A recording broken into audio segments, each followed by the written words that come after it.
Natural hair colour కోసం చూస్తున్నారా? అయితే Anoo's henna and black expert వాడండి. టీవీలో ఉన్న సాంగ్స్ వస్తే ఎందుకు చూస్తున్నావు, లవ్ చేస్తున్నావు అని చెప్పి అనుమానిస్తుంది మేడం.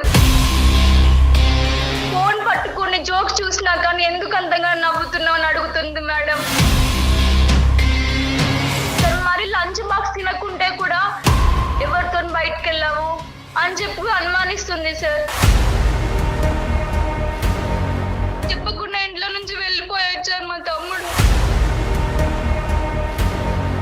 ఏం పెంచావమ్మా? వాళ్ళని గాలికి వదిలేసిన వాళ్ళు బాగుపడి ఉండేవారు. నీ పెంపకంలోనే లోపం ఉందేమో.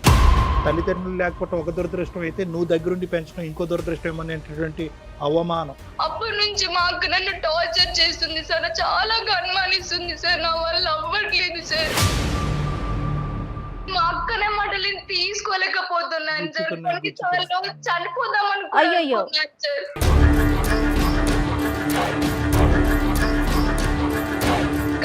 సౌండ్ అక్కడ బాయ్స్ సౌండ్ వస్తుంది. ఇక్కడ నీ పెంపకాన్ని వేలెత్తి చూపెట్టడానికి లేదు, అక్కడ లోకం వైపు వేలెత్తి చూపెట్టడానికి లేదు. ఈ రెండు అంశాలని మనం మార్చలేదు. వాడు నీకెందుకు కాల్ చేశాడు? క్లాస్ అయినాక అందరు మాట్లాడుకోరు అక్క, అన్నయ్య అని పిలువమంటావు అక్క. చివరికి అలా ఎలా పిలుస్తారు అక్క క్లాస్ అబ్బాయిలని? చెప్పు నువ్వే ఒకసారి. దానికి ఎందుకు అంతగానం ఇదవుతున్నావు నువ్వు? నేను అడిగినాను కదా, నీకు అంతే కదా. ఇప్పుడు దానికి అంతగానం టార్చర్ గా నువ్వు ఎందుకు ఫీల్ అవుతున్నావు? ప్రేమ అనే చోట అనుమానం అనేది రెండు మ్యాచ్ అవ్వట్లేదు. విపరీతంగా ప్రేమించేటటువంటి అక్క చెల్లెల మీద అనుమానం ఏంటి? మరి దారుణం తెలుసా సార్, నేను కాలేజ్కి వెళ్ళొస్తే కూడా నా బ్యాగ్ చూస్తుంది సార్, బుక్స్ అన్ని దులుపుతుంది సార్. ఈ రోజు ఆ అమ్మాయి జీవితంలో భరించలేనటువంటి ఒక అంశం ఏదన్నా ఉంది అంటే అవమానం. అందమైన జీవితం కార్యక్రమానికి స్వాగతం. నమస్తే కళ్యాణ్ గారు. నమస్తే. కళ్యాణ్ గారు, రేవతి అని మనకి మెయిల్ చేశారండి మీతో మాట్లాడతానని. అక్కా చెల్లెల మధ్య ఇష్యూ అది ఏ స్థాయికి వెళ్ళిందంటే చాలా పీక్స్కి వెళ్ళిపోయిందనమాట. డెఫినెట్గా మీతో అర్జెంటుగా మాట్లాడాలని అనిపించింది. చిన్న చిన్న మనస్పర్ధలండి, బహుశా ఓపెన్గా మాట్లాడకపోవటం. ఎవరైనా ఏ రిలేషన్ అయినా అలాంటివే రీజన్స్ ఉంటాయా అనిపిస్తూ ఉంటుంది నాకు. అన్ని రిలేషన్షిప్స్ లో సానుకూలంగా స్మూత్ గా వెళ్ళే రిలేషన్షిప్ అక్క చెల్లెలదమ్మా. చాలా వరకు అండర్స్టాండింగ్ ఉంటుంది. కానీ వాళ్ళదే మన వరకు వచ్చిందంటే కనుక ఖచ్చితంగా ఇక్కడ ఏదో క్లిష్టమైన సమస్య అయి ఉండాలి. అవును, ఒకసారి కాంటాక్ట్ చేయండి. అమ్మాయి పేరు ఏంటండి? రేవతి అండి. రేవతి. హలో. హలో, ఎవరండి? నమస్తే అమ్మా, నేను జయాని అందమైన జీవితం ప్రోగ్రామ్ నుంచి కాల్ చేస్తున్నాను. నమస్కారం మేడం. ఓ మీరా మేడం? రేవతి, బాగున్నారా? బాగున్నాను మేడం. నేను అసలు ఎక్స్పెక్ట్ చేయలేదు మేడం మీరు నాకు కాల్ చేస్తారని. Thank you madam, thank you so much అండి. ఇప్పుడు నాతో పాటు మరి డాక్టర్ కళ్యాణ్ గారు ఉన్నారమ్మా. నువ్వు నాకు మెయిల్లో పెట్టిన విషయాన్ని ఒక్కసారి క్లియర్గా డాక్టర్ గారితో చెప్తావా? ఓకే మేడం, చెప్తాను మేడం. హలో రేవతి. నమస్కారం సార్. నమస్తే అమ్మా. నమస్తే, చెప్పమ్మా. మీ ముగ్గురం సార్. నాకు మా అక్క పేరు పద్మావతి, తమ్ముడు పేరు శ్రీను సార్. మాకు చాలా మిడిల్ క్లాస్ ఫ్యామిలీ సార్. అక్కకు నాకు 8 years గ్యాప్ ఉంటుంది సార్. ఓకే. తమ్ముడికి నాకు 2 years గ్యాప్ సార్. ఏం చేస్తున్నావమ్మా? నేను డిగ్రీ ఫైనల్ ఇయర్ చదువుతున్నాను మేడం. సార్ మా అక్కకి పెళ్లి అయిపోయింది సార్. మా బావగారు చాలా మంచోరు మేడం. ఓకే. పిల్లలు ఉన్నారమ్మా? ఒక బాబు ఉన్నాడండి, తన పేరు చింటూ. ఓకే. మేము చిన్నతనంలోనే మా తల్లిదండ్రులు మేము కోల్పోయామండి. అప్పటి నుండి మా అక్క మా బావ మా అమ్మ నాన్న ప్లేస్ లో మమ్మల్ని చాలా బాగా చూసుకున్నారు మేడం. నీకు ఏ వయసు అప్పుడు అమ్మ నాన్నని కోల్పోయావు? నాకు 13 సంవత్సరాలు ఉన్నప్పుడు మా అమ్మ నాన్న చనిపోయారు సార్. ఎలా చనిపోయారమ్మా? యాక్సిడెంట్ లో చనిపోయారు సార్. మరి ఎలా అమ్మా? ఎవరు చూసుకున్నారు అప్పటి నుంచి? అప్పటి నుంచి మా అక్క బావే చూసుకున్నారు సార్. మా బావగారు చాలా మంచోరు సార్. ఇంకా వాళ్ళే అమ్మ నాన్న మమ్మల్ని చదివిచ్చారు సార్. మాకు డ్రెస్సులు కానీ ఎవ్రీథింగ్ మా బావ మొత్తం వాళ్ళిద్దరే. తమ్ముడు డిగ్రీకి వచ్చిన తర్వాతకి ఒక అమ్మాయిని మా ఇంటికి తరచుగా తీసుకొస్తుండేవాడు సార్. ఫ్రెండ్ అని చెప్పి పరిచయం చేపించాడు అన్నమాట మా అందరికి. ఓకే. కూడా ఓకే సరే ఫ్రెండ్ కదా, అందరు బాగానే ఉంటారు కదా అని చెప్పి వదిలేసాం సార్. ఒక రోజు తీసుకొచ్చి నేను ఈ అమ్మాయిని పెళ్లి చేసుకుంటాను అని చెప్పాడు సార్ సడన్ గా. ఏది 20 years కే? 20 years కదా సార్. మా అక్క చాలా చెప్పి చూసింది సార్, వద్దు నాన్న, నీకు మనకు అమ్మ నాన్న లేరు కదా, మన బావగారు మనని చాలా బాగా చూసుకున్నారు కదా, ఇలా తప్పు చెయ్యకు, నువ్వు జాబ్ చేసుకొని మంచిగా చదువుకుంటాయి కదా, మన ఫ్యామిలీ బాగుంటుందని చాలా చెప్పి చూసాం సార్. ఆ పిల్ల ఎవరు? తమ్ముడు వాళ్ళ క్లాస్మేట్ అమ్మా? అవును మేడం. ఎంతవరకు వచ్చిందమ్మా ప్రయాణం? మేము ఎంత చెప్పినా గానీ మా తమ్ముడు వినలేదు సార్. చెప్పకుండా ఇంట్లో నుంచి వెళ్ళిపోయాడు సార్ మా తమ్ముడు. ఎంతకాలం అయిందమ్మా ఇది జరిగి? 10 నెలలు అవుతుంది సార్ అంతే. తమ్ముడు ఇలా వెళ్ళిపోవటంతో అక్క ఎంత మనస్తాపం చెందిందమ్మా? అక్క ఏమైనా డిప్రెషన్లోకి వెళ్ళిందా? తనలో తాను ఉందా లేదా? తన ప్రస్తుతం ఆ అంశం బట్టి తన పరిస్థితి ఏంటి? తమ్ముడు వెళ్ళిపోయినప్పటి నుంచి అక్క చాలా ఏడ్చింది సార్. మేము కూడా చాలా ఏడ్చాము. వాడి కోసం వెతికాం సార్. వాడి నుంచి మాకు ఎటువంటి ఆచూకూ లేదు సార్. మా తమ్ముడు ఎప్పుడైతే ఇంట్లో నుంచి బయటకు వెళ్ళాడో అప్పటి నుంచి మా అక్క నన్ను టార్చర్ చేస్తుంది సార్. చాలా అనుమానిస్తుంది సార్. నా వల్ల అవ్వట్లేదు సార్. అతను వెళ్ళటం నిన్ను టార్చర్ పెట్టడం ఏంటమ్మా? నువ్వు వాళ్ళ ప్రేమకి ఏమైనా కారణమా? కాదు సార్, తమ్ముడు లేచిపోయాడు కదా ప్రేమించి, నువ్వు కూడా అలానే వెళ్తావు భయం. అని సార్. ఓహోహో, భయం. భయమా? మరి దారుణం తెలుసా సార్, నేను కాలేజ్కి వెళ్ళొస్తే కూడా నా బ్యాగ్ చూస్తుంది సార్, బుక్స్ అన్ని దులుపుతుంది సార్. మా ఫ్రెండ్స్ ఎవరైనా కాల్ స్పీకర్ లో పెట్టి మాట్లాడు, నేను కాలేజ్కి వెళ్ళకపోయినా ఎవరైనా అబ్బాయిలు ఫోన్ చేస్తాను, అబ్బాయి నీకెందుకు కాల్ చేస్తున్నాను, ఒక్కదానే ఉన్నావా క్లాస్ రూమ్ లో, ఇంకెవరు లేరా అని చెప్పి అడుగుతుంది సార్. మా ఫ్రెండ్స్ కు నాతో ఎవ్వరు మాట్లాడట్లేదు సార్, అందరు నన్ను దూరం పెడుతున్నారు సార్. భయపడతారు ఈ అమ్మాయిని ముట్టుకుంటే వాళ్ళకి కరెంట్ షాక్ పడుతుంది. అంతేకా? నా ఫ్రెండ్స్ అందరూ బయటికి వెళ్ళినాక నేను నన్ను తీసుకెళ్ళట్లేదు సార్. నేను అడిగితే అమ్మ వద్దమ్మా, మీ అక్కకు నీకు దండమ్మ అని చెప్పి అంటున్నారు మేడం. నేను ఇంకేం చెప్పాలి? అడుగడుగునా చనిపోయాను మేడం. అదేనమ్మా, అడుగడుగునా ఈ అవమానంతో నువ్వు చాలా ఇబ్బంది పడుతున్నావు, అంతేనా తల్లి? అవును మేడం. మరి నీకు పెళ్లి చేస్తానని గానీ సంబంధాలు చూద్దామని గానీ అట్లా ఏమన్నా చెప్తున్నారా అక్క? అలా ఏమి లేదు మేడం. నేను ఫోన్ పట్టుకుని జోక్స్ చూసినా కానీ ఎందుకు అంతగా నవ్వుతున్నావు అని అడుగుతుంది మేడం. టీవీలో ఏమైనా సాంగ్స్ వస్తే ఎందుకు చూస్తున్నావు, లవ్ చేస్తున్నావు అని చెప్పి అనుమానిస్తుంది మేడం. ఇక ప్రతిదీ ఆవిడ కనెక్ట్ చేసేసుకుంటున్నారు. నేను నైట్ టైం లో ఏమైనా వర్క్ ఉంటే చేసుకుంటే ఈ టైం దాకా ఎందుకు మిల్క్ తోటున్నావు, ఏం చేస్తున్నావు బుక్ లో అని చెప్పి అనుమానిస్తుంది మేడం. అంతకు ముందు లేదమ్మా ఇవన్నీ కూడా? ఇవన్నీ ఎప్పుడు లేదు సార్. నేను చాలా బాగా చూసుకునేది. తమ్ముడైతే ఎప్పుడైతే చెప్పకుండా బయటికి వెళ్ళిపోయాడో అప్పటి నుంచి అనుమానించడం సార్. తమ్ముడు ఇప్పుడు కాంటాక్ట్ లో ఉన్నాడమ్మా? మనకి కాంటాక్ట్ లో లేడా శ్రీను? లేడు సార్. తను ఎక్కడున్నాడో మాకు కాంటాక్ట్ మేము చాలా సార్లు వెతికి చూసాం సార్. మాకు అందుబాటులో ఆచూకీ ఏం తెలియదు సార్ వాడి గురించి. ఇప్పుడు అమ్మాయి తరపున ఎవరన్నా ట్రై చేయటం కానీ అట్లా ఏమన్నా చూసారమ్మా? చూసామండి, మాకేం తెలియదని చెప్పారు అందరూ. కాదు కళ్యాణ్ గారు, ఇప్పుడు ఒక చిన్న సంఘటన అంత పీక్ స్టేజ్ కి అనుమానాన్ని క్రియేట్ చేసేస్తుందండి. బాధ్యత నింపేటటువంటి బరువు ఉంటుంది చూడండి. ఎంత పిన్న వయసులో ఒక వ్యక్తి బరువు తీసుకున్న తర్వాత ఆ బరువుని పక్కనుండేటటువంటి భర్త స్వీకరించి చెరి సమానంగా పంచుకున్న తర్వాత ఈరోజు ఆ అమ్మాయి జీవితంలో భరించలేనటువంటి ఒక అంశం ఏదన్నా ఉంది అంటే ఎవరు? వీళ్ళ అక్క గురించి చెప్తున్నాను. అవమానం.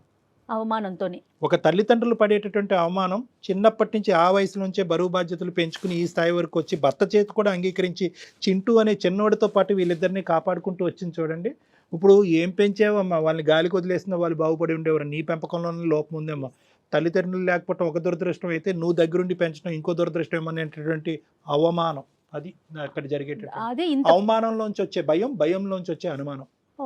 సరే, మనం ఇంకా ఏం ఇంకా అంతేనమ్మా. అంటే ఈ అనుమానం అనేటటువంటిది నాకు నచ్చట్లేదు అక్క, దయచేసి నన్ను నమ్ము అని చెప్పి నీ మనసులో ఉన్న బాధను ఎప్పుడైనా అక్కకి ప్రేమగా చెప్పావా?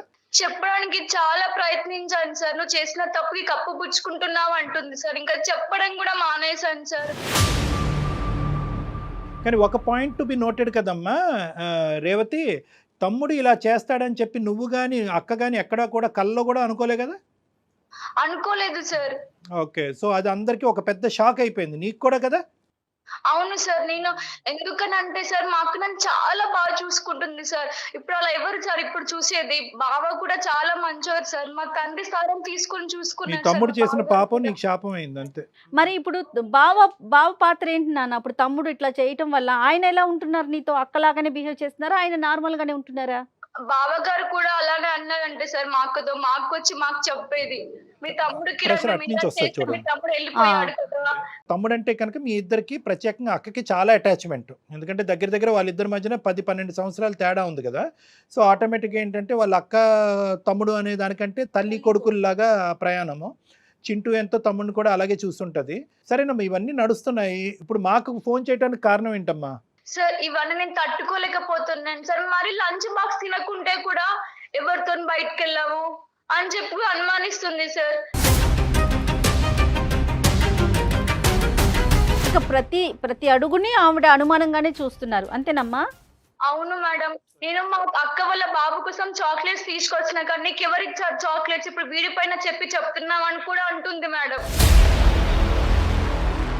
అది అసలు చాలా కష్టం కదా కళ్యాణ్ గారు. అంటే యూజువల్గా ఏంటంటే, అంటే నేను correct me if I'm wrong Revathi, నేను యూజువల్గా ఏంటంటే ఇలాంటి సంఘటన జరిగిన తర్వాత 1, 2, 3 నెలలు 4 నెలల పాటు అదే ఆలోచనలో ఉండటం వల్ల తీసుకోవాల్సిన జాగ్రత్తలు అన్నీ తీసుకున్న తర్వాత అనుమానాస్పదంగా ప్రవర్తించడం, ఇదేంటంటే అమ్మా నాన్నలు పిల్లల మీద చూపెట్టేటటువంటిది అయ్యి ఉండొచ్చు, అన్నయ్యలు తమ్ముడు చెల్లెల మీద చూసేటటువంటి అంటే అరే ఇది ఒక సంఘటన జరిగింది కదా, మళ్ళీ ఇటువంటి సంఘటన ఇంట్లో పునరావృతం కాకూడదని చెప్పి. కానీ ఎక్కడో చోట కొంత ప్రయాణం చేసిన తర్వాత, ఒక 3-4 నెలలు ప్రయాణం చేసిన తర్వాత అడగవలసిన ప్రశ్నలన్నీ అడిగి చెకింగ్లన్నీ చేసిన తర్వాత వాళ్ళకి ఒక నమ్మకం వచ్చి ఇటువంటి అనుమానం అనేది చల్లబడుతుంది. కామ్ డౌన్ అవుతారు. మరి పద్మావతి గారి విషయంలో జరిగిందా లేదా, లేదంటే ప్రతిరోజు మెట్టు ఎక్కి అనుమానం ఇంకో రకరకాల యాంగిల్ షేపుల్లో వెళ్ళిపోతుందా అనేది నువ్వు మాకు చెప్పగలవు. తగ్గుముఖం పడుతుందా, ఇంకా ఎక్కువ అవుతుందా? ఇంకెక్కువ అవుతుంది సార్. ప్రేమ ఉంటే చెప్పుకోవాలి, అనుమానిస్తారా సార్? అదే దాని ఆ పదం కొద్దిగా డెలికేట్ అమ్మా, ఆలోచిద్దాం. పద్మావతి గారితో మాట్లాడితే అది అనుమానమా భయమా ఏంటి అనేది దానికి అతి కరెక్ట్ జాగ్రత్త. ఎందుకంటే నువ్వు ప్రేమ అనే చోట అనుమానం అనేది రెండు మ్యాచ్ అవ్వట్లేదు. విపరీతంగా ప్రేమించేటటువంటి అక్క చెల్లెల మీద అనుమానం ఏంటి? అమ్మ నిన్ను అనుమానించడం ఇంకా ఏ స్టేజ్ లోకి వెళ్ళారు చెప్తే నువ్వు డాక్టర్ గారు అప్పుడు దాన్ని బట్టి ఏం చేయాలనేది ఆలోచిద్దాం. రేవతి, బహుశా అనుమానం అనేటటువంటి పదం కరెక్ట్ కాదేమో, ఇక్కడ అతి జాగ్రత్త అనేటటువంటి పదం వాడాలేమో, లేదంటే అతి భయము, దాంట్లోంచి వచ్చే అతి జాగ్రత్త అనేటటువంటి భయం నీకు అది కాస్త ఏంటంటే ఆవిడ అతి జాగ్రత్త కాస్త నీకు ఉక్కిరిబిక్కిరి చేస్తుంది కాబట్టి నువ్వు దానికి అనుమానం అనే పదాన్ని వాడుతున్నావేమో. సరే, నీకు ఏది కన్వీనియంట్ అయితే అది కన్వీనియంట్, కానీ ఎంతవరకు నీకు ఇబ్బందిగా ఉందమ్మా ఈ ప్రవర్తన? సార్ నేను బాత్రూమ్ లో ఎక్కువసేపు ఉన్నా కానీ ఎందుకు అంతసేపు ఉంటాను వాష్రూమ్ లో, ఫోన్ తీసుకెళ్ళమని కూడా అంటుంది సార్. నేను ఇంకేం చెప్పాలి సార్? నీ ఫోన్ చెక్ చేస్తుందమ్మా? నా ఫోన్ మా అక్క దగ్గరే ఉంటుంది సార్. అలా అనుమానిస్తున్నా అని చెప్పి కూడా ఫోన్ ఇచ్చాను సార్. నా పాస్వర్డ్స్ అన్ని తెలుసు సార్. కాలేజ్కి డ్రాప్ ఆఫ్ అండ్ పికప్ ఎలాగమ్మా నీది? నేను ఒక్కదాన్నే వెళ్తాను సార్. ఇంటికి వచ్చాక ఎటువంటి ప్రశ్నలు వర్షం కురుస్తుంది అనే భయం ఉంటుందా కాన్స్టెంట్ గా నీకు, ఫియర్? నాకు ఇంటికి వెళ్ళామంటే చాలా భయం వేస్తుంది సార్. కాలేజ్ అయిపోయి ఇంటికి వెళ్ళడానికి చాలా టైం తీసుకొని భయపడుకుంటూ వెళ్తాను సార్. ఈ రోజు ఏమంటుందో, మళ్ళీ ఇంకెంత బాధపడాలో అని చెప్పి నా బ్యాగ్ కూడా చెక్ చేసింది సార్. నేను ఏం చెప్పాలి నాకు అర్థం అవ్వట్లేదు సార్. మరి కాదు నాన్న, నువ్వు ఎందుకు అక్క ఇట్లా బిహేవ్ చేస్తున్నావు అని అట్లా ఏమన్నా నువ్వు ఒకసారి అడిగావా? అడిగాను మేడం, చాలా అడిగి చూసాను, కానీ నా మాట వినిపించుకోవట్లేదు మేడం. బావతో చెప్తే ఎలా ఉంటుందో, బావ అక్క ఇలా ప్రవర్తిస్తుంది, నాకు ఆ ఉద్దేశం లేకపోయినా ఇటువంటి ఆలోచన నాకు ఇబ్బందికరంగా ఒక్క మాట చెప్పలేకపోయావా? సార్ అలా చెప్పి చూసాను సార్. నాకు తెలీదమ్మా, అంతా మీ అక్కతోనే మాట్లాడుకో అని చెప్పాను సార్. ఏం బావతో మాట్లాడతాను సార్. ఈ విషయం మాట్లాడలేదు కదండి. ఇప్పుడు మా అక్కే ఇట్లా చేస్తోందని బావతో బయట నుంచి వచ్చిన వ్యక్తి కదా డాక్టర్ గారు. అంతేనమ్మా. నీ ఫీలింగ్ ఏంటి నాన్న? ఇప్పుడు అక్క మీద కోపం ఉందా, ప్రేమ ఉందా, భయం ఉందా, ఎటువంటి ఫీలింగ్ నీకు ఇప్పుడు? నాకు మా అక్క అంటే చాలా ప్రేమ సార్. కాకపోతే మా అక్కనే మాటలు తీసుకోలేకపోతున్నాను సార్. చనిపోదాం అనుకున్నాను సార్.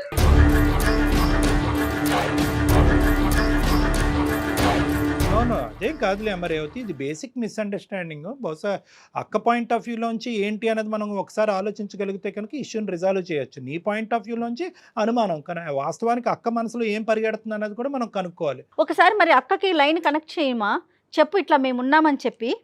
ఓకే మేడం, చెప్తాను, మాట్లాడదాం. అందరూ ఉంటూనే ఏకాక అయిపోవటం ఇదే. అందరూ ఉన్నారు, సడన్ గా ఇప్పుడు ఏంటంటే తల్లిదండ్రులు లేకపోతే అన్నయ్య అక్క ఉంది, తమ్ముడు ఉన్నాడు, బావున్నాడు. ఇప్పుడు సడన్ గా తమ్ముడు లేడు, అక్క లేదు, బావ లేదు, స్నేహితులు లేరు. తల్లిదండ్రులు ఉంటే ఆ అమ్మాయి అంత బాధ్యత తీసుకునేది కాదేమో. తల్లిదండ్రులు లేకపోయేసరికి ఆ స్థానం తను తీసుకునేసరికి. హలో హలో అక్క. హలో మా చెప్పు రేవతి. ఏం చేస్తున్నావు అక్క? నేను ఇంట్లోనే ఉన్నాను, నువ్వు ఎక్కడున్నావు? కాలేజ్ లో ఉన్నానక్క. తిన్నావా అక్క? తిన్నానమ్మా. చింటే ఏం చేస్తున్నాడు? వాడు ఆడుకుంటున్నావు. ఓకే రేవతి అక్క చెప్పక్క. నువ్వు ఎక్కడున్నావు? సౌండ్ అక్కడ బాయ్స్ సౌండ్ వస్తుంది. నేను కాలేజ్ లో ఉన్నానక్క. ఏంటక్క ప్రతిసారి ఫోన్ చేసినప్పుడు ఇదే మాట అడుగుతావు? నేను ఇంకెక్కడికి వెళ్తానక్క? కాలేజ్ లోనే కదా నేను ఉన్నది. కాలేజ్ లో బాయ్స్ ఉన్నారా అక్క? అవునమ్మా ఉన్నారు, కరెక్టే, లేదని కాదు. నీ పక్క నుండి సౌండ్ వస్తుందని అడుగుతున్నాను, దాంట్లో తప్పేముంది? మేము ఇక్కడ బయటకు వచ్చాం అక్క, వాష్రూమ్ కి. గ్రౌండ్ లో చాలా మంది ఉంటారు కదక్క, పక్క పక్కన వాష్ వినిపిస్తే నేనేం చేయాలక్క? ప్రతిసారి ఎందుకక్క ఇలా మాట్లాడి టార్చర్ చేస్తున్నావు? టార్చర్ అని ఎందుకంటున్నావు అమ్మా నువ్వు? నీకు నేను టార్చర్ ఏం పెడుతున్నా అడిగాను కదా. నేను అక్కడ బాయ్స్ ఉన్నారు ఏంటి అని అడిగాను, అయితే దానికి టార్చర్ అని ఎట్లా అనుకుంటావు నువ్వు? ఒక్కసారి అక్క ఒక్కసారి అడగాలక్క. ప్రతిసారి రోజు ఇదే మాటలు. నేను ఎప్పుడు కాల్ చేసినా పక్కన ఎవరి వాయిస్ ఏంటక్క ఇది నాకు? అవునమ్మా, నేను ఒక్క నిమిషం ఉండు. నువ్వు ఒకవేళ మీ గర్ల్స్ ఎవరైనా ఫ్రెండ్స్ మాట్లాడితే నేను అడుగుతానా? వాయిస్ సౌండ్ వస్తేనే కదా నేను అడిగేది నిన్ను. నా జాగ్రత్తగా నేను ఉంటున్నా, బయట జరుగుతున్నది అన్ని చూస్తున్నాను కాబట్టి నేను అలా అడుగుతున్నా. నీకెందుకు అనిపిస్తుంది అట్లా నేను టార్చర్ పెడుతున్నా నిన్నని? అదే అక్క, అది కూడా కరెక్టే అక్క. నువ్వు నాకు చెప్పి చూడాలి కదా అక్క. ప్రతిసారి అబ్బాయిల వయసు ఎందుకు వినిపిస్తుంది? క్లాస్ రూమ్ లో లేనిపోతే బయటకు వచ్చాను, గ్రౌండ్ లో అబ్బాయిల మాట వినిపించదా అక్క? ఇప్పుడు నువ్వేమన్నా నేను అడిగినప్పుడు నేను కాలేజ్ లో ఉన్నాక నువ్వు బయటకు ఉన్నా అన్నావా? నేను వాష్రూమ్కి వచ్చినాక ఇక్కడ బయట ఉన్నా, నేను కాల్ చేసిన అంటే నేను ఆగిపోయేదానిగా. నువ్వు అట్లా అనలే కదా కాలేజ్ లో ఉన్నా అన్నావు, అందుకు నేను అడిగినా. అదే గ్రౌండ్ లో ఉన్నాం అక్క. గ్రౌండ్ లో చాలా మంది ఉంటారు కదా అక్క, వాయిస్ వినిపించదా అక్క? సరేలే దానికి ఎందుకు అంతగానం ఇదవుతున్నావు నువ్వు? నేను అడిగినాను కదా, నీకు అంతే కదా ఇప్పుడు. దానికి అంతగానం టార్చర్ గా నువ్వు ఎందుకు ఫీల్ అవుతున్నావు? అలా అని కాదక్క. ఇంటికి వస్తేనేమో నా బుక్ చూస్తావు, నా బ్యాగ్ ఓపెన్ చేస్తావు, తినకుంటేనేమో బయటికి వెళ్ళావు, నా ఫోన్ చూస్తావు, ఫ్రెండ్స్ ఎవరైనా కాల్ చేస్తే స్పీకర్ లో పెట్టి మనం మాట్లాడుతావు. ఎవరైనా మా క్లాస్ బాయ్స్ కాల్ చేస్తే వాడు నీకెందుకు కాల్ చేశాడు? క్లాస్ అయినాక అందరు మాట్లాడుకోరక్క. అన్నయ్య అని పిలవమంటావు అక్క చివరికి.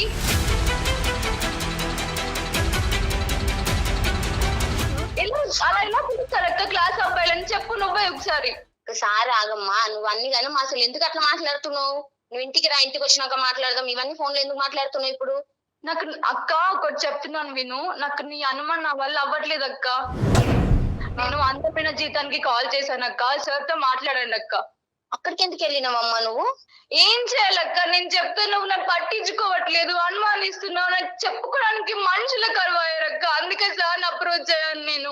అంతగా టార్చర్ ఏం పెట్టినాను రా నిన్ను? అంతగా నువ్వు ఎందుకు బాధపడుతున్నావు? నువ్వు ఎందుకు అట్లా అనుకుంటున్నావు నన్ను? టార్చర్ కాదక్క, నీకు నా పైన టార్చర్ పెడుతున్నా అంటున్నావు కదా. సరే ఓకే, సార్ తో మాట్లాడతాను. సరే నేనే టార్చర్ పద్మ గారు నమస్తే అండి. పద్మావతి గారు నమస్తే అండి.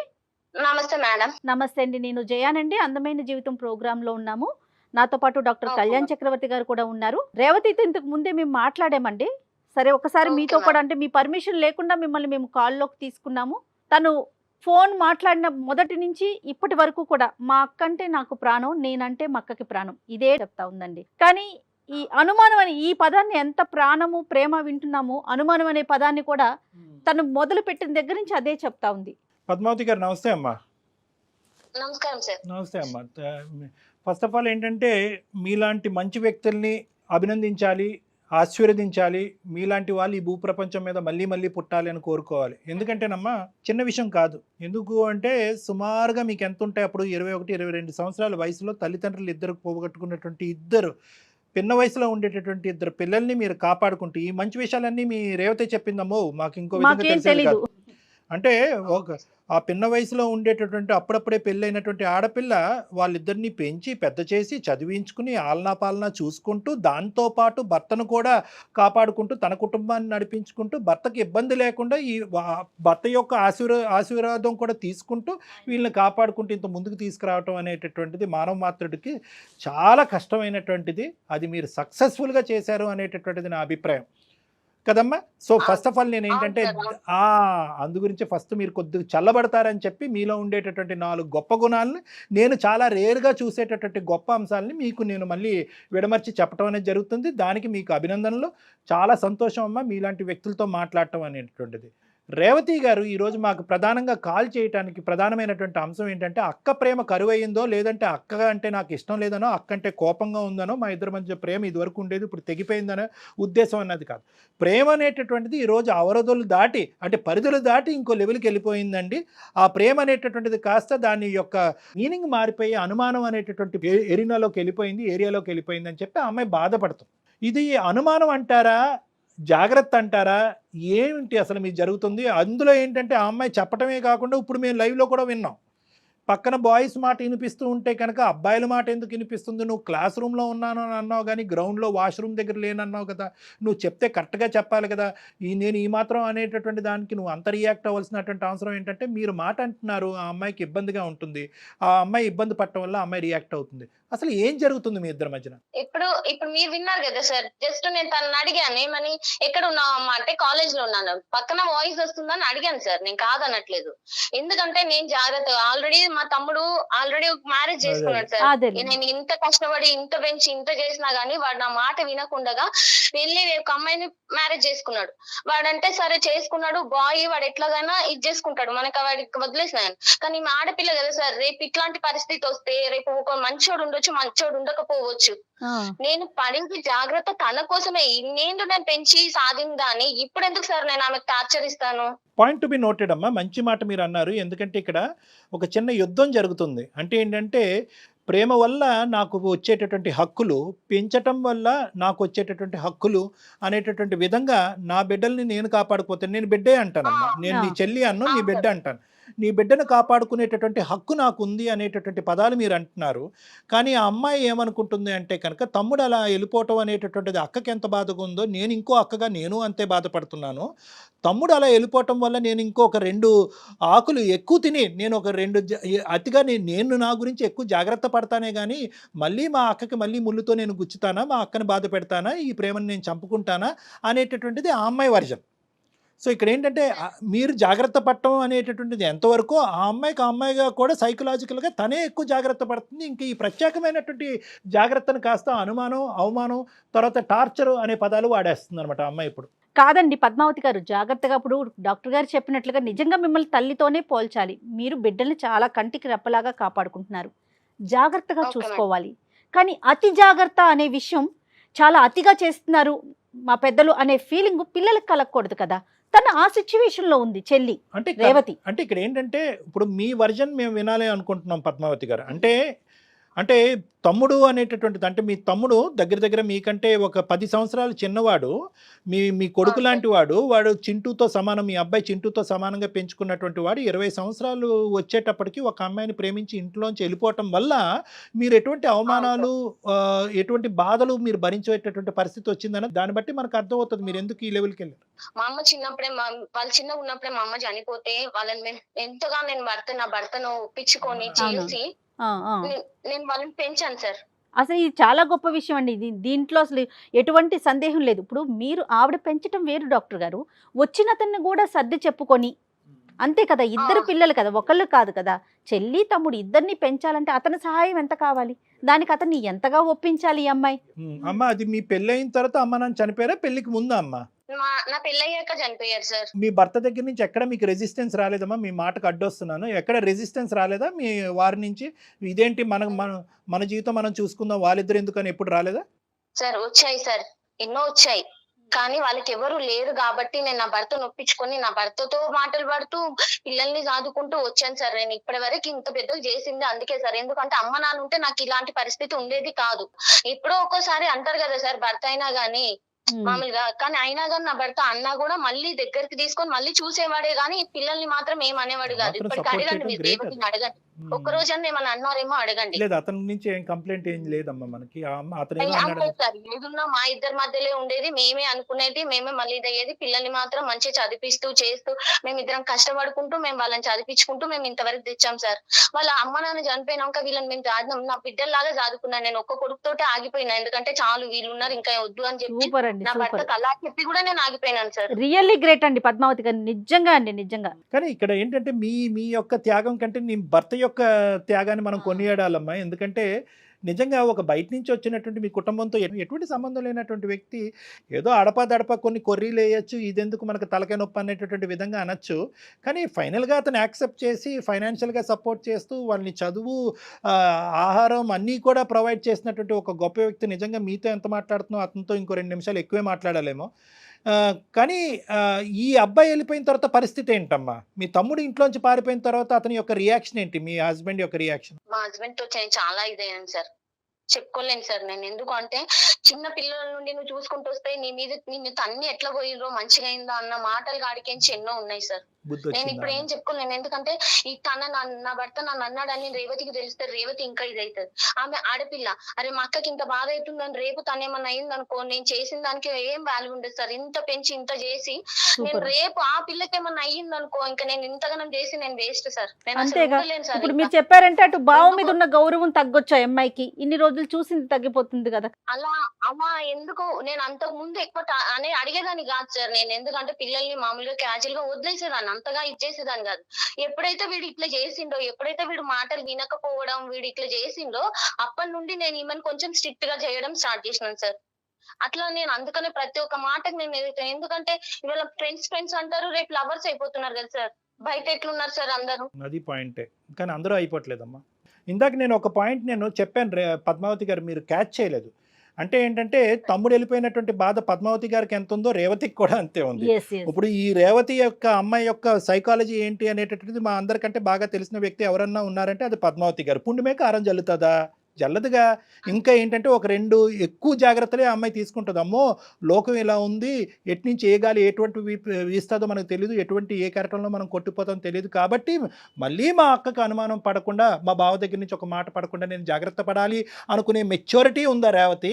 లేదా తమ్ముడు శ్రీను వెళ్ళిపోయినటువంటి పద్ధతిలో మనం కూడా వెళ్ళిపోదాము, లవ్ అంటే ఇంత గొప్పగా ఉంటుందేమో, మనం కూడా ఇందులోంచి బయటపడిపోయి మనం కూడా స్వేచ్ఛను అనుభవిద్దాం అనేటటువంటి సైకాలజీయా? రేవతి సైకాలజీ ఏంటి మీరు చెప్పండి. రేవతి అలాంటిది కాదు సార్, నేను ఒప్పుకుంటాను. ఫినిష్. నేను నేను పెంచుతున్నాను కాబట్టి నాకు తెలుసు తన ఏందో, ఆ ఎట్లుంటదో ఏందో అని నాకు తెలుసు. ఎందుకు అనంటే బయట ప్రపంచాన్ని చూసి ఫ్రెండ్స్ తో తిరగడం వలన చేయడం వలన తమ్ముడు ఇట్లా చేసిండు. ఒకవేళ ఇట్లా కూడా అనుకోవచ్చు కదా సార్, నేనుండి మా అక్కకు బరువు ఎందుకు, నేను కూడా ఎవరైనా చూసుకొని వెళ్ళిపోతాను అనుకోవచ్చు కదా సార్ మనసులో. భయంలోంచి వచ్చేటటువంటి ఊహాజనకమైనటువంటి ఆలోచనలు చాలా ప్రమాదకరం అమ్మా. వాటికే మనం యూజ్ చేసేటటువంటి పదం అనుమానం. మీ భయం ఏంటంటే కనుక, అరే నేను ఇన్ని జాగ్రత్తలు తీసుకుని శ్రీనుని పెంచినా కూడా వాడు ఇలా వెళ్ళిపోయాడు కాబట్టి అదే స్థాయిలో జాగ్రత్తలు తీసుకున్నటువంటి రేవతి కూడా వెళ్ళిపోదని గ్యారంటీ ఏంటి అనేది. మీ పిల్లల మీద మీకు నమ్మకం లేకపోవటం కాదు, మీ బిడ్డల మీద మీకు నమ్మకం లేకపోవట్లేదు, లోకం మీద మీకు నమ్మకం లేదు. ఈ గెద్దల్లాగా తనుకుని పోతారేమో అనేటటువంటి భయం. కానీ ఒకటి గుర్తుపెట్టుకోండి, ఇప్పుడు ఉండేటటువంటి మన లోకం, ఇప్పుడు ఉండేటటువంటి ప్రపంచం ఇప్పుడు కానీ అప్పుడు కానీ ఎప్పుడు కానీ ప్రపంచాన్ని మార్చలేము. మనం కన్నటువంటి మనం నమ్మకాన్ని మనం ఎప్పుడు కాపాడుకుంటూ ఉండాలి. మీ నమ్మకం ఒకసారి దెబ్బతింది, కానీ ప్రతిసారి ఆ నమ్మకం దెబ్బతింటుందా? ప్రతిసారి మీ పెంపకం తప్పుదో పడుతుందా? ఇదంతా వాడు అలా వెళ్ళిపోవటం వల్ల ఈరోజు మీ పెంపకంలో లోపం అని అనుకోవాలా? కాదు. ఇక్కడ మీ పెంపకాన్ని వేలెత్తి చూపెట్టడానికి లేదు, అక్కడ లోకం వైపు వేలెత్తి చూపెట్టడానికి లేదు. ఈ 2 అంశాలని మనం మార్చలేము, అవి ఎప్పుడు ఫిక్స్డ్ పాయింట్సే. ఎటొచ్చి ఏంటంటే కనుక క్యారెక్టర్స్ని అర్థం చేసుకోవటం అనేది చాలా ఇంపార్టెంట్.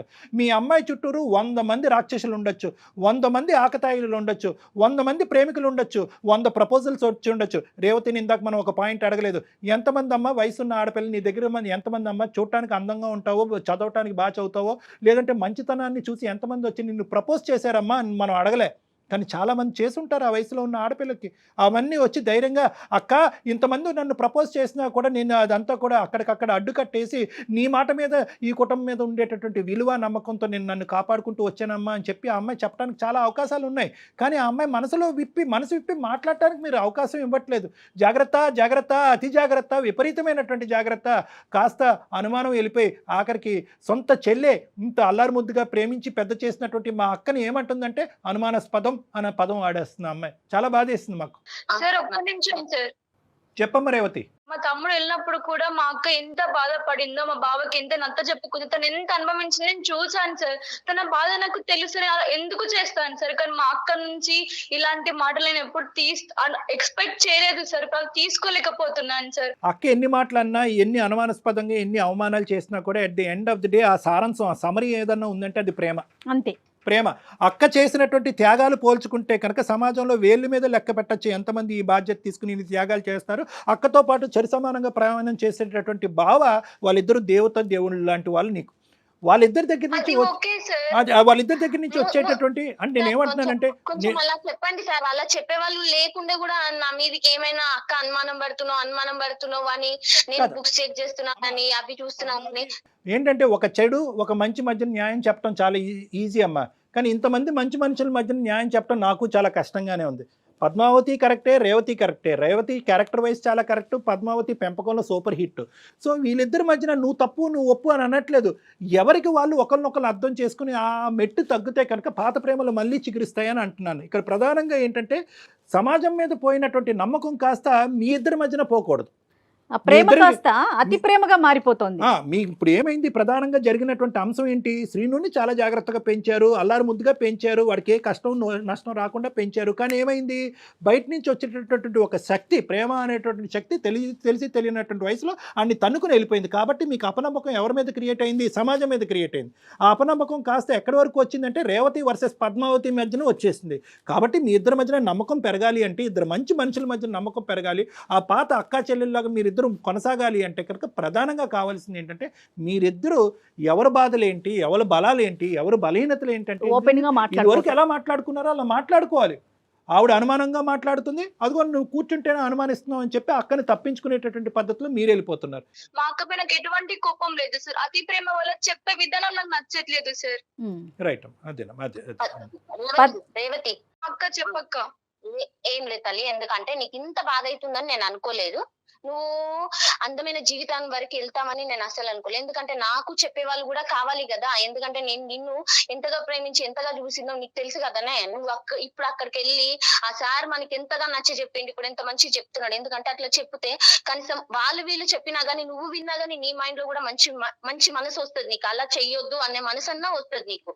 కాబట్టి నా నుండి నువ్వేమైనా బాధపడి ఉంటే సారీ. ఇప్పుడు మనకి సార్ ద్వారా మనకి ఇట్లా తెలిసింది కాబట్టి మనం ఎంత హ్యాపీగా ఉందో చెప్పని నుండి నేను ఇంకేమనను. నువ్వు ఇంటికి వచ్చి నన్ను కూడా చాలా నమ్మక్క. నువ్వు చెప్పిన అబ్బాయినే పెళ్లి చేసుకున్నాక నువ్వు ఇన్ని కష్టాలు పడి మమ్మల్ని పెంచావక్క. నీ కళ్ళ ముందు నుండి నేను చూస్తూ పెరిగానక్క. నువ్వు ఎవరిని పెళ్లి చేసుకోమంటే వాళ్ళనే పెళ్లి చేసుకుంటానక్క. నన్ను నమ్మక్క ఇప్పటి నుంచి అయినా. సరే నువ్వు చెప్పినావు కదమ్మా, నేను నమ్ముతాను. ఎందుకంటే వాడు అట్లా చేసినందుకు నీ మీదకి అదే. ఇదైనా గానీ అంతకు ముందు నీతో ఎలా ఉన్నానో నీకు తెలుసు కదా రేవతి. అక్క స్టార్టింగ్ లో ఎలా అయితే నన్ను చూసుకున్నావో ఇప్పటి నుంచి కూడా అలానే చూసుకో అక్క. నాకు స్టార్టింగ్ ప్రేమ కావాలక్క. నేను అలాగే మాటలు నాకు చూసుకుంటుందిరా, కొద్దిగా వద్దక్క. ఎక్కువ చూస్తుంది అంతే. ఓకే నేను సరే నేను నిన్ను ముందు ఎట్లా చూసుకున్నానో అట్లనే చూసుకుంటాను. ఈ రోజు మీ బంధం అనేటటువంటిది ఇలాగే ఉండాలి, ఎల్లకాలం ఉండాలి. అవకాశం ఉంటే ఇంకా బలపడాలి. దానికి ఆది మధ్య అంతం అనేది లేదు. నేను ఇంకో మాట కూడా చెప్తాను, రేపొద్దున చెప్తున్నాను, అంటే పరిస్థితులు బట్టి మారుతూ ఉంటాయి. అక్క నువ్వు తెచ్చినటువంటి అబ్బాయిని నేను చేసుకుంటాను, ఎవరికి గ్యారంటీ ఇస్తారు? అవే అలా కాదు అనేటటువంటిది. ప్రేమ అంటే మోసమా, అదేమన్నా దోషమా? కాదు. కానీ ఏంటంటే ఏ వయసులో ప్రేమించాలో, ఏ వయసులో బాధ్యతలు నిర్వర్తించాలో, ఏ వయసులో పెళ్లి చేసుకోవాలనేటటువంటి పరిధులు అనేవి అర్థం చేసుకోవాలి. అది మీ తమ్ముడికి అర్థం కాలేదు, మీకైతే అర్థమైంది. అనుమానం అనేటటువంటిది తీసి పక్కన పెట్టి ఆలోచన అనేటటువంటి దాంట్లో నింపి ఓపెన్గా డిస్కస్ చేసుకోవటం మూడో అంశాన్ని నింపితే కనుక ఎటువంటి గొడవలు ఉండవు, ఎటువంటి అవమానాలు ఉండవు. ఇద్దరు మంచి వాళ్ళే. మీ ప్రేమ వైపు ఒక్క సెకండ్ కూడా 0.5% కూడా వేలెత్తి చూపెట్టడానికి లేదు పద్మావతి గారు. రేవతి యొక్క క్యారెక్టర్ మీద 0.001% వేలెత్తి చూపెట్టడానికి లేదు. ఇద్దరు మంచి మనుషులే. కానీ సమయం, పరిస్థితులు, సమాజం బట్టి మార్పులు రావచ్చు. కాబట్టి ఏది వచ్చినా కూడా అటువంటి క్లిష్టమైన, ఈరోజు మేము చెప్పడం వల్ల మీరిద్దరూ హ్యాపీగా ఉన్నారు. రేపొద్దున ఇంకో ఛాలెంజింగ్ సిచ్యువేషన్ వచ్చినా కూడా మీరు ఎదురు కూర్చుని ఇదే నమ్మకం అనేటటువంటి బేస్మెంట్ మీద ఓపెన్గా మాట్లాడుకోండి, ఎటువంటి సమస్య ఉండదు. మాట్లాడుకోవటమే ప్రధానం. Okay, thank you madam. Thank you so much. Thank you, ma'am. మళ్ళీ నేను మా అమ్మ లాంటి ప్రేమ నాకు తిరిగి ఇచ్చినందుకు సార్. ఓకే Right, సార్, నమస్తే. Thank you sir. Thank you madam. నమస్తే. Thank you. Thank you so much all అండి. The best. అందమైన జీవితంలో చాలా ఎపిసోడ్లు చేసాం కానీ ఇది చాలా సంతోషాన్ని ఇచ్చిందండి. ఎందుకంటే ఒక ఫ్యామిలీకి సంబంధించిన విషయం. ఎందుకంటే వాళ్ళకి ఆ అమ్మాయికి వెనక ఎవరు లేరు, ఈ అమ్మాయికి అమ్మాయికి వెనక ఎవరు లేరు. ఈ ఇద్దరు బంధం గొప్ప వాళ్ళే కదా కళ్యాణ్ గారు. ఇద్దరిని- చాలా సంతోషం అండి. నమస్తే నమస్తే కళ్యాణ్ గారు. అమ్మ.